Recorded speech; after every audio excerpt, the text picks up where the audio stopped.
चलिए दोस्तों, जानते हैं आपके यूजीसी नेट एग्जाम के बारे में बहुत ही शॉर्ट में। सबसे पहले बात करें तो यूजीसी नेट एग्जाम का मतलब क्या है, ये एग्जाम क्यों लिया जाता है, इस एग्जाम का लेवल क्या है, इन सभी मुद्दों पर डिस्कशन करेंगे। दोस्तों देखिएगा, कोई भी अगर असिस्टेंट प्रोफेसर बनना चाहता है तो उसके लिए असिस्टेंट प्रोफेसर का एग्जाम कंडक्ट करवाया जाता है और इस एग्जाम में बैठने के लिए एक मिनिमम एलिजिबिलिटी बताई गई है, वो है नेशनल एलिजिबिलिटी टेस्ट। यानी कि आपका जो यूजीसी नेट है, नेट का फुल फॉर्म है नेशनल एलिजिबिलिटी टेस्ट। अगर ये टेस्ट आपका क्लियर है तो ही आप किसमें, असिस्टेंट प्रोफेसर के लिए लगने वाले एग्जाम में बैठ सकते हैं। इसके बाद आपका असिस्टेंट प्रोफेसर का एग्जाम क्लियर होगा, उसके बाद ही आप किसी कॉलेज या यूनिवर्सिटी में असिस्टेंट प्रोफेसर बन सकते हैं। तो ये तो सबसे पहली बात हुई कि नेट है क्या, ये बेसिकली नेशनल लेवल का एक एलिजिबिलिटी टेस्ट है।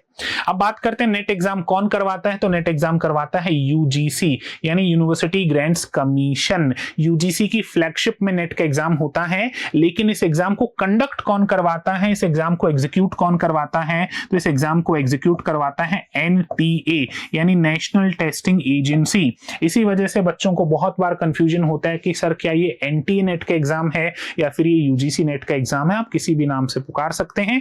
एनटीए जो है वो केवल और केवल कंडक्टिंग बॉडी है, बाकी आपका एग्जाम यूजीसी की फ्लैगशिप में ही होता है। दोस्तों अब बात करते हैं एलिजिबिलिटी के बारे में कि एलिजिबिलिटी क्राइटेरिया क्या है। तो देखिए, एलिजिबिलिटी के लिए आपके पास एक पीजी डिग्री होनी चाहिए और मिनिमम एग्रीगेट वर्ड पे ध्यान दीजिएगा, मिनिमम एग्रीगेट 55% मार्क्स आपके होने चाहिए। क्या इसमें कोई रिलैक्सेशन है, तो बिल्कुल रिजर्व कैटेगरीज के लिए रिलैक्सेशन है। रिलैक्सेशन कितने परसेंट का है, 5% का रिलैक्सेशन है। यानी जो रिजर्व्ड कैटेगरी होंगी उनके पास अगर 50% भी हैं तो भी वो नेट का एग्जाम देने के लिए एलिजिबल माने जा सकते हैं। क्या पीजी में अपीयरेंस वाला व्यक्ति नेट का एग्जाम दे सकता है? बिल्कुल, फॉर्म अप्लाई किया जा सकता है, कोई भी रोक नहीं है इस पे। एज लिमिट क्या होनी चाहिए, तो अगर एज लिमिट की बात की जाए तो वैसे नेट एग्जाम के लिए कोई भी एज लिमिट नहीं है। आप कितने भी साल के हो आप नेट का एग्जाम दे सकते हैं, लेकिन एक छोटा सा ट्विस्ट ये है कि अगर आप जूनियर रिसर्च फेलोशिप यानी जेआरएफ लेना चाहते हैं तो उसके लिए आपको 30 साल की उम्र से पहले आपका UGC net exam JRF crack करना होगा। यानी केवल जेआरएफ के लिए एज लिमिट है, बाकी यूजीसी नेट एग्जाम के लिए कोई भी एज लिमिट नहीं है। बात करते हैं इसके स्कोप क्या है, तो अगर स्कोप की बात की जाए तो अगर आप असिस्टेंट प्रोफेसर बनना चाहते हैं तो उसके लिए आपको यूजीसी का नेट एग्जाम देना ही देना होगा। यूजीसी नेट एग्जाम के माध्यम से ही आप असिस्टेंट प्रोफेसर बन सकते हैं। एक और बात ये उठती है कि सर असिस्टेंट प्रोफेसर बनने के लिए तो पीएचडी भी सफिशिएंट है, लेकिन अब यूजीसी ने ये भी नई गाइडलाइंस जारी कर दी हैं कि अगर आप पीएचडी भी करना चाहते हैं तो भी आपको नेट का एग्जाम देना ही होगा। यानी नेट के माध्यम से ही आपका पीएचडी होगा और फिर आप असिस्टेंट प्रोफेसर के एग्जाम में बैठेंगे। तो सबसे पहला स्कोप तो यही है कि अगर आप असिस्टेंट प्रोफेसर के एग्जाम में बैठना चाहते हैं तो आपका नेट एग्जाम क्लियर होना चाहिए।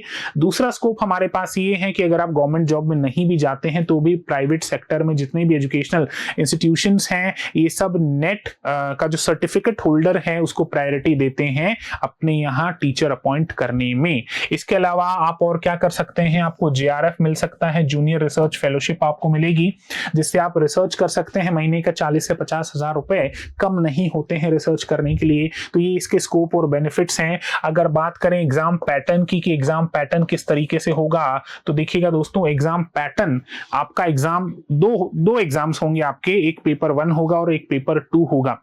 पेपर 1 की बात करें तो ये आपका जनरल अवेयरनेस का पेपर होगा, जिसमें research aptitude, teaching aptitude, higher education, communication, people development and environment और ऐसे 10 टॉपिक्स होंगे जिनके टोटल 50 क्वेश्चंस आपको देखने को मिलेंगे और हर क्वेश्चन 2 नंबर का होगा, यानी 100 मार्क्स का आपका पहला पेपर होगा।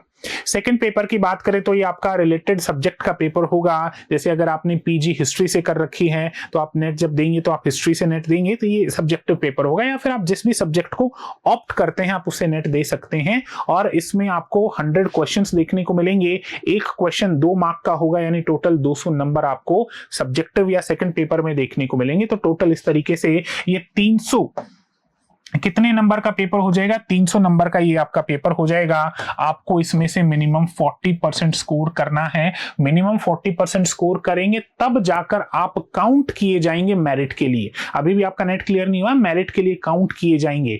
और जो टॉप 6% स्कोर करेगा उसको नेट की डिग्री, नेट का सर्टिफिकेट दिया जाएगा, और इस टॉप 6% में भी जो और टॉप 6% स्कोर करेगा वो फिर जेआरएफ के लिए हकदार माना जाएगा। तो आप ये मान सकते हैं कि जेआरएफ देना या फिर जेआरएफ क्रैक करना अपने आप में बहुत एक मुश्किल काम है, one of the most toughest exam है ये इंडिया का। तो आपको कितना डेडिकेटेड इस एग्जाम के लिए होना पड़ेगा। तो ये आपके दो पेपर हैं, पेपर 1 और पेपर 2। क्या कोई नेगेटिव मार्किंग है सर? नहीं, किसी टाइप की कोई भी नेगेटिव मार्किंग नहीं है, अभी तक कोई नेगेटिव मार्किंग नहीं है। इन फ्यूचर अगर होगी तो आपको अपडेट कर दिया जाएगा। मोड, मीडियम और सिलेबस क्या रहेगा? तो आपका एग्जाम जो होगा वो सीबीटी मोड पर होगा, यानी कंप्यूटर बेस्ड टेस्ट आपका होगा, ऑफलाइन एग्जाम नहीं होगा। मीडियम क्या होगा? तो मीडियम हिंदी और इंग्लिश दोनों ही मीडियम आपको देखने को मिलेंगे। इसके बाद बात करते हैं फ्रीक्वेंसी क्या रहेगी एग्जाम की। एग्जाम साल में कितनी बार होता है? तो यूजीसी साल में 2 बार आपका नेट का एग्जाम कंडक्ट करवाता है, एक जून में, एक दिसंबर में। यूजुअली साइकिल में जून और दिसंबर ही रहता है, कभी कभी साइकिल डिस्टर्ब हो जाती है कुछ रीजंस की वजह से, तो एक्सेप्शनल केसेस में दिसंबर का एग्जाम जनवरी में भी शिफ्ट हो सकता है, बट यूजुअली जून और दिसंबर के बीच में आपका एग्जाम, मतलब साल में 2 एग्जाम्स होते हैं, एक जून में और एक दिसंबर में। अच्छा, कहां अप्लाई करेंगे? तो ऑफिशियल वेबसाइट पर जाकर आप अप्लाई कर सकते हैं और एग्जाम से कुछ समय पहले आपको एडमिट कार्ड मिल जाएगा। अब बात करते हैं यूजीसी नेट का जो रिजल्ट आता है वो किस तरीके से आता है। तो इसका रिजल्ट ऑनलाइन आता है, आपको इसके लिए ई सर्टिफिकेट मिलता है, ई सर्टिफिकेट आपको डाउनलोड करना पड़ेगा।